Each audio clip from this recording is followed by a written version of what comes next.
I'm here in Medjugorje and I'm with, what's your name? My name is Donna Lakian. How often have you been here, Donna? I think this is our 20th time. 20s. Why do you come back all the time? Well, that's always a good question, and people ask me that. I come back because I feel so at home here. When I came here the first time in 2012, I really didn't expect to come back. I came, I enjoyed it. I experienced the apparition with Our Lady up on Apparition Hill. And I got home, and sure enough, my hairdresser, who really, who didn't have faith, had asked, but loved to travel. She asked me, what about Medjugorje? Tell me about it. And I had brought her a pair of rosaries because she was in the 4th stage of kidney cancer. She put them on, and I said, oh, Debbie, they're not a necklace, you know that. She said, no, I want it on me. So that was in August. In November, she quit work. She needed to take care of her health, which was failing very rapidly. Her family, her friends had a fundraiser for her, and it was a beautiful fundraiser. It raised a lot of money. And she was there. It was like being at a wake, but the person was there. People came one side, the other side, they came. At the end of the night, she called me over, and she said, Donna, what do you think? And I said, so beautiful, you'll be okay, Debbie, you know, there's going to be plenty of money for you to live on. And she said, no, I want to go to Medjugorje. Now, I'd only been here once, so I thought, oh, okay, sure. I didn't expect her to live to the first of the year. That's how bad she was. She called me a couple of weeks later and said that her sister, who was a teacher with me at the time I was teaching, special needs kids, she said, Kim has agreed to come to Medjugorje. I'd really like to go. And I said, oh, okay, Debbie, sure. And she said, I said, I can help you, you know. I can help you get there. And she said, no, Donna, I want you and Peter, my husband, to come with us in February. So it was like, my husband was across the room. I said, Peter, Debbie wants us to go to Medjugorje in February. He says, okay. I mean, we wouldn't say, you know, we loved her. And so what transpired then was I needed to contact the woman that I had met here the very first time. As we were in Split Airport, she had said to me, Donna, I don't think we're meant to say goodbye. I'm going to give you my contact information. Oh, okay. She gave it to me. I gave her mine. But we didn't send Christmas cards. We didn't get back in touch with each other until this event. So I contacted her, and she said, oh, yeah, I will help you. And she told me everything. She arranged for us to lodging and all of that. So we came in February, and Debbie was very ill. But my dear friend, who is a guide here, had arranged everything. First day, we went and we heard Vishka speak. Vishka then asked this, it was a small English-American group from New York that was here, and then just my group. We had a wonderful visit with Vishka, and then as we were leaving, she said, no, I want to pray on her, and she did.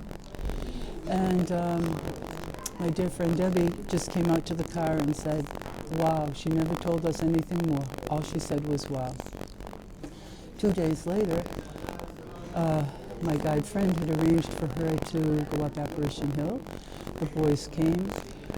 It was a threatening day. This was February. It was dark.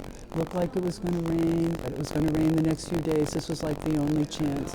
Late in the day now, it's 3:30. Debbie is nervous about getting in the chair. It wasn't the nice chair that you see today. And she was also worried that she might be asked to lead a decade of the Rosary because it had been explained. She didn't know the words to the Our Father or the Hail Mary. Didn't know one word. The boys brought her up the hill, gently. They brought her over to Our Lady, put her down. Right then and there, the skies opened. The sun came down on her head. There was a Franciscan. There weren't many people here now. It's February, but there was a Franciscan. He came over and he laid his hands on her head. I have a picture of it. And when we had been at Vishka's, in that little American group, there was a priest who's now a Carmelite. His name is Father Justin. he came bustling up the hill, his cheeks red as apples, you know, and he says, "I'm so happy to meet you. I'm so happy to see you here. I have been carrying the chrism of Sacrament of the Sick. May I anoint you?" She didn't really even know what it was, and she said, "Yes." And so he was happy. He wanted to pray with her later. But it wasn't going to go that way. She continued to get very ill. She really didn't leave her room much after that, although I would just say she did go to confession after 40 years. It was Father Kevin who was here then, and she was grateful to do that, but she really got sick after that. Didn't leave the room. Father Justin did pray with her. We left. We were only here for 5 days. And she said, "I'm sorry that I really never to receive Eucharist." And I said to her,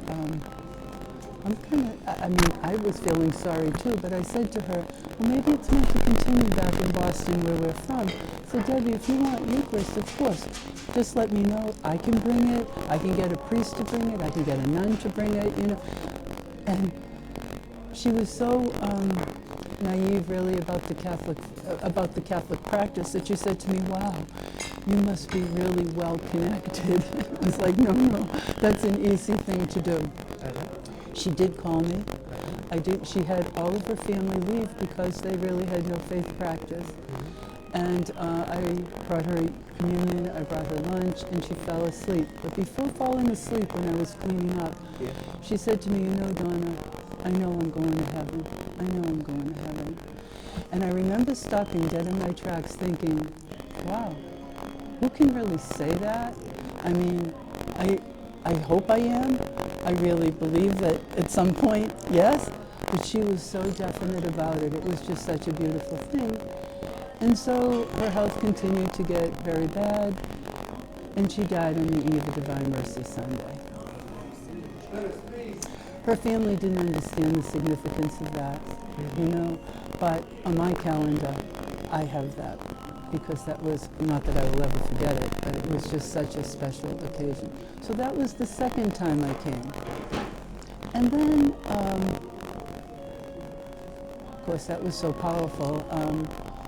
My husband and I started coming back, sometimes with other people who wanted to come, sometimes by ourselves. There was a period there where we came often, sort of off-season by ourselves. There was always a surprise. Our Lady always had a surprise for us. Can you describe a bit the surprises for people? Well, one time I was here, for example, it was my birthday. And so, naturally, now this guide is my friend. We're growing closer and closer with all of our visits. And so I come, and she has a group. And so she always would say, you know, "Donna, Peter, do you want to come with me, or do you want to do something?" And so we arrived the first day, and she says, she says, "Tomorrow," she said, "my group has been here for a while. They'd like to go to Dubrovnik. Do you want to come?" And I said, "I don't think so. My first day, I need to be here." And so we meet at 4 o'clock for coffee, whatever. And so I started to walk away, and I said, wait a second, is Yvonne here?" And she said, "Oh, that was my surprise. I was having coffee with him this morning, and he has invited you to his chapel to be present for one of the apparitions." Beautiful, beautiful. And of course, he lives just north of Boston. You know, we see him in Boston. Not that I know him well or whatever. I don't want to give that impression, but, you know, I do know him a little bit, you know, an acquaintance, you know. I've done a few things with him, but yeah. And then we've brought the story that I'll tell one more story. Yes, I would need a long time to tell you a lot, and, you know, another very special story was I brought a Vietnamese girl here who was in the 4th stage of breast cancer. She had moved here from California, moved to Boston, not here, moved to Boston because of the medical care that she needed to get. And so I was really bringing an African priest. My husband and I were coming with an African priest who was at our parish studying at Boston College, Father Emmanuel. And he was all set to come. And someone from the parish asked me if I would bring this young girl as well. Sure. So she got her mother to join. So it was my husband, myself, the African priest, this young woman, Boutram, and her mother, who came from Colorado, who I had never met. And we come, and once again, my dear friend here has everything, you know, orchestrated, telling me what to do, whatever. And so we go for an apparition. And I was worried about this girl because she was very fragile. And we went early, we went up sort of the back way. And by the time the apparition occurred, of course, it was Mariana at the time, it was so crowded, she really didn't see much of anything. So I said, before the interpretation of that, come down the hill with me. I'm going to bring you to a place where I know she's going to walk by. We did that, and so we were like, just, she was going to walk by. We were sort of at the end towards her street. And so they were thrilled. Father Emmanuel was thrilled, she was thrilled, her mother was thrilled, they're taking pictures, and Mariana walked by. And we heard her, a little distance away, say, stop, I need to go back. She turned around and she came back, and she went to Father Emmanuel, who called Boutram over. And he said to her, Mariana, I want you to meet my sick sister. And so there, on the path, Mariana was hugging Boutram, asking Boutram to pray for her and whatever. They had a beautiful encounter. After that, we were at Colombo having coffee at that particular time, and Boutram was sharing with us that how thrilled she was with that, but we had pictures of it. And she said, my only sadness is when I was with Vishka. Vishka had taken her in with priests at another, like the day before, that I had no memory of it. I'm going to go home with no memory of it, and it was such a beautiful occasion. So as they're sitting there, one of the men from Donna comes out and recognizes her and says, excuse me, I think this is you. Would you like this picture? Which was so beautiful for her. For me, one of the stories that I like to tell was that at dinner, or perhaps that night or another night, we were waiting for Father Emmanuel, who was hearing confessions, and really just making small talk.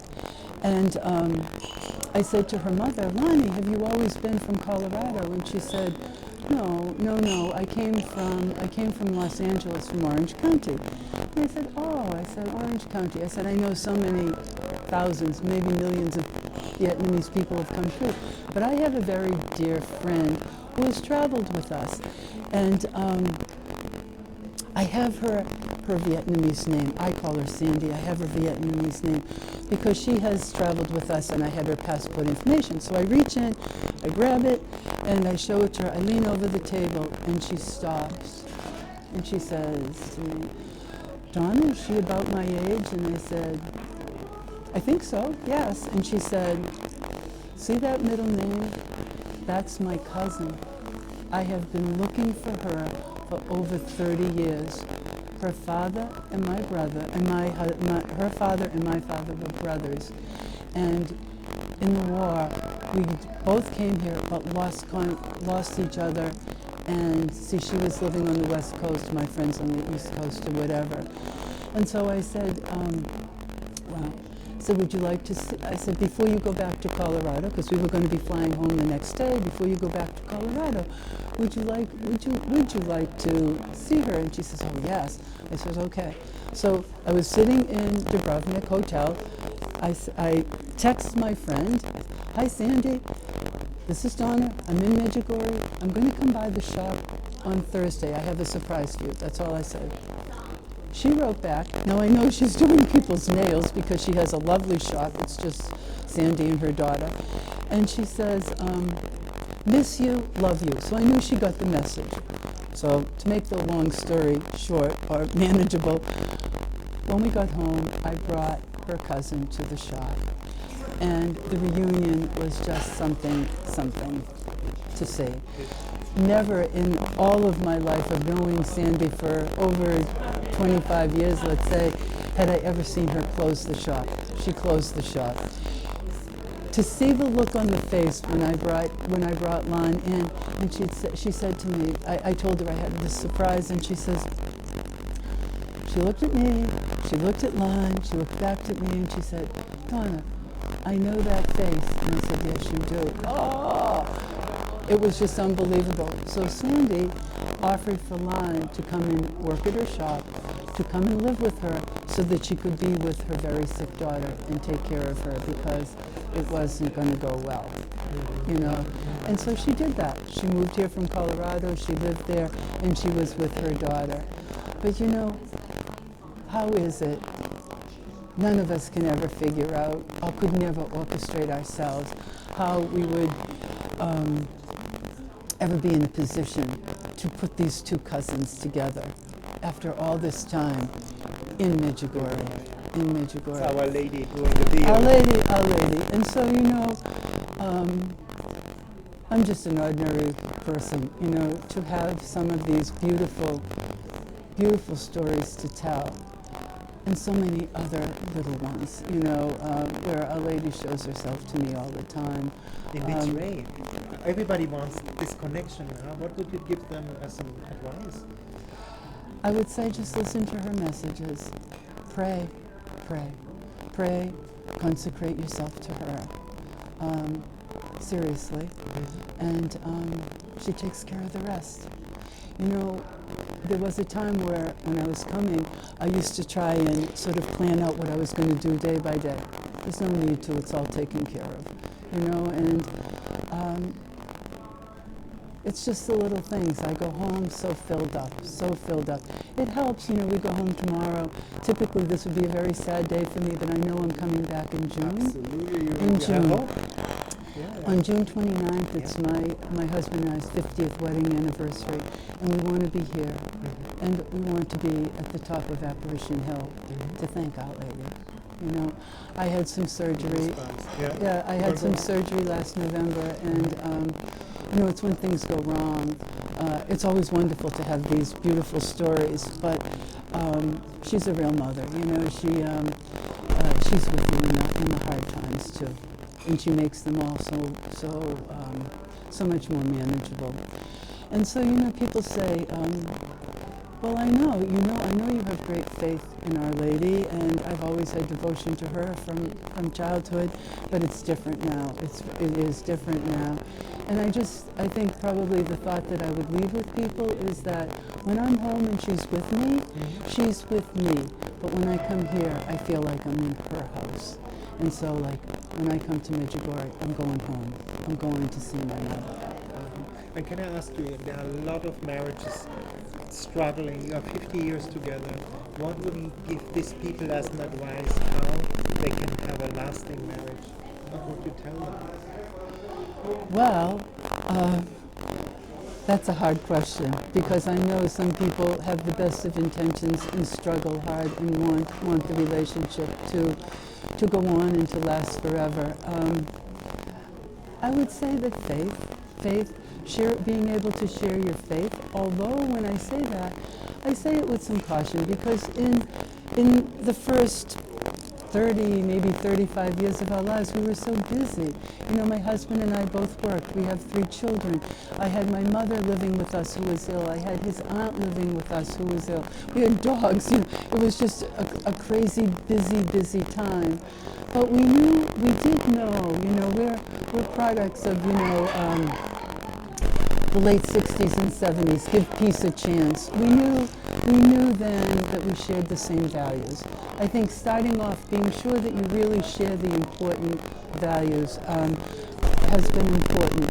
In the latter part of our life, and I didn't know it was going to really be this beautiful, tell you the truth, but we pray together. We didn't pray, we prayed beside each other. We went to church, we brought the children to church, but we didn't really pray together. Now we get in the car, we say a rosary, you know, so I think that certainly at the end, when you can look back, our retirement years have only been that much better because from Our Lady we've learned the importance of praying together. It was amazing. Oh, it's astonishing. And you know, confession is very important here. What would you tell people who are scared to go to confession? Go often. The more often you go, the easier it is. Go often. And also, I would tell them, to be sure that, well, I wouldn't say be sure because you can never be sure, but it's wonderful if you find a priest that you can befriend. It may not be your parish priest. It may be one at the next parish or whatever, because in our faith, the priests are often very divided, even in their persuasion. And so find one that that really fills your heart. And I think go to him and get to know him. It's just really kind of funny. There's a beautiful priest named Father Paul in Boston. He's in Arch Street, which is Saint Anthony's Shrine. And I had some surgery a few years ago, and I had gone for Sacrament of the Sick, and that's when I met him.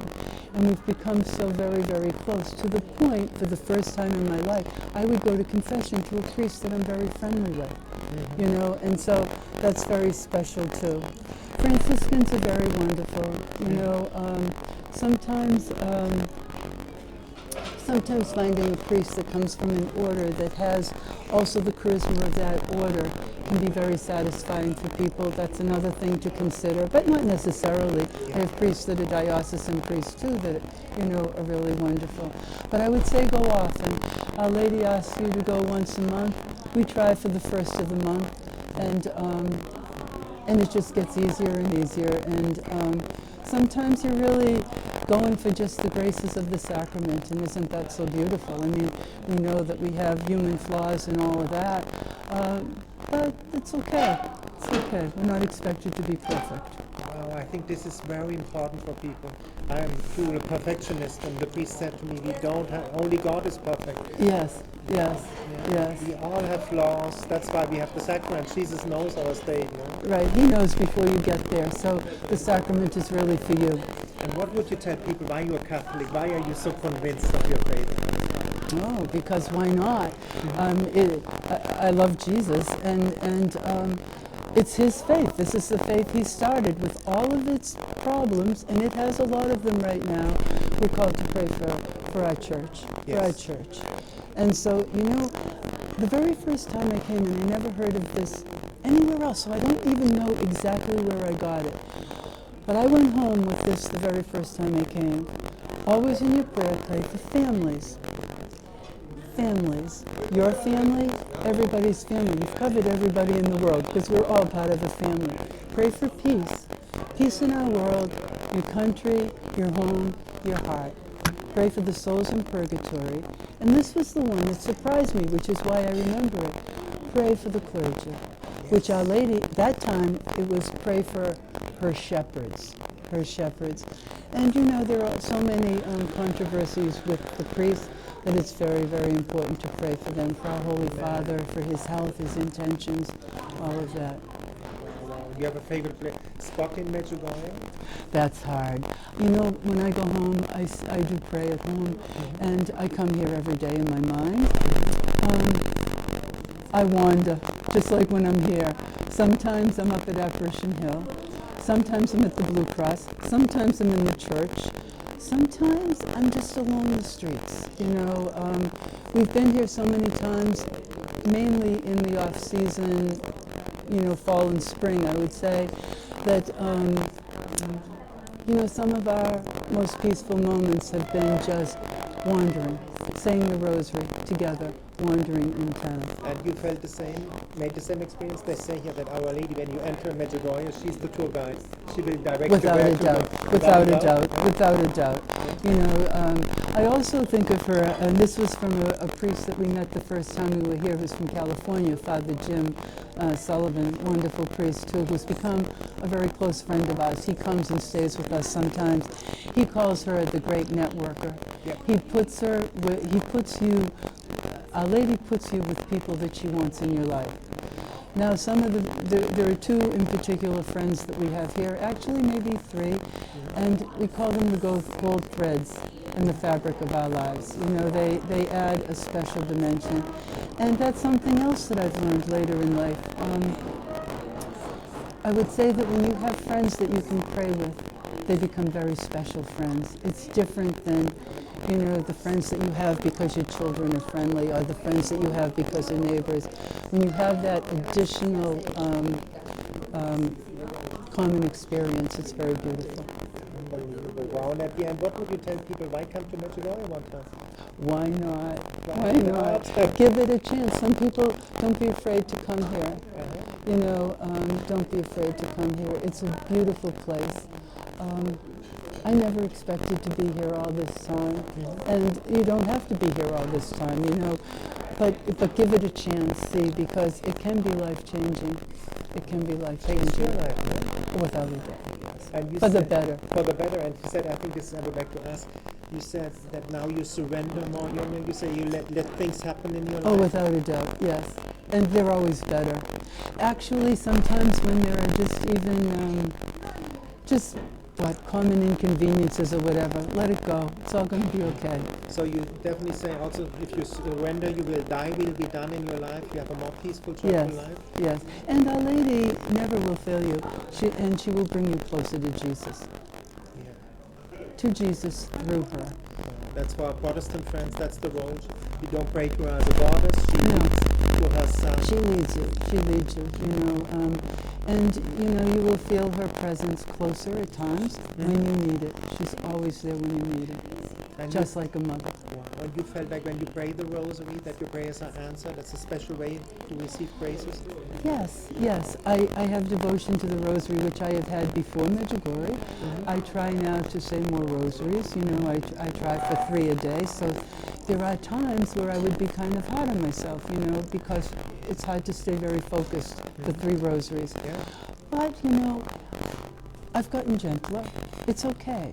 You know, when you say the decade, it brings you back. If you wander, maybe it's someplace she wants you to go.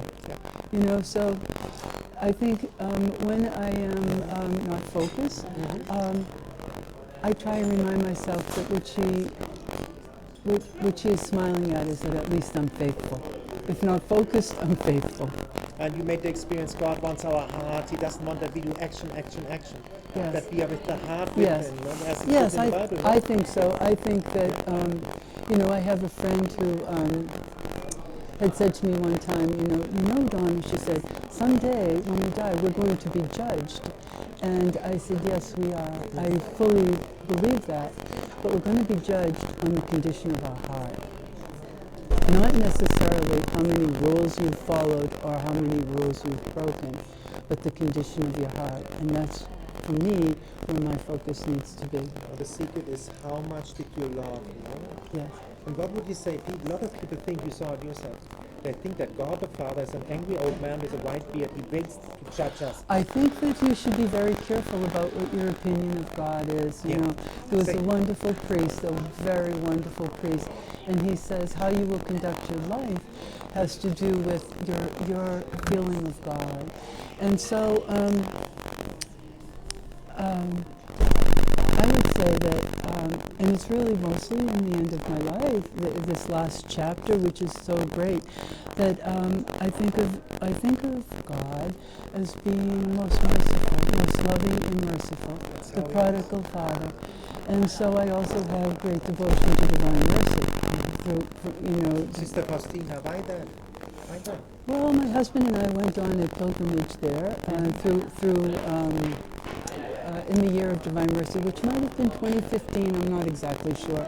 But we went, and I was very taken with Divine Mercy and the promises of Divine Mercy. So, at our daily Mass at our church in Charlestown, we say the Chaplet of Divine Mercy after it every day since the invasion of Russia into Ukraine. We say it but now of course it's for Gaza and the Holy Land and for Haiti, for peace. It's expanded. But every day we say it for peace. This is amazing. What can I say? Thank you for that beautiful interview. Well, I think it was all over the place, and I'm apologizing for that. Beautiful. You know. There's another question, because Okay. I heard that in interview, and I think that's very lovely. Out of your life experience, what would you tell yourself being 80 again, out of the experience you made now? Would you change something? You have regrets, or you would do something different? That's a hard question. I feel so blessed with my life. You know, as a child, my dad died when I was 2. You know, I didn't have the childhood that many people have. You know, because my mother had to work and all that. We didn't have a lot when I was a child, and yet my mother had great faith, and I would say that it is her faith that has carried me on. So like all people, I mean, I grew up, I did things that were crazy, you know, but she always gave me the strong faith and a good work ethic. And so in my life, I have worked very hard. Would I change things? I suppose I would, you know, but I look forward. I'm not a person who looks back. I look forward. So I don't worry on, you know, I've given those, you know, every day I say this prayer. I give all of my sins, my shortcomings to the divine mercy of God.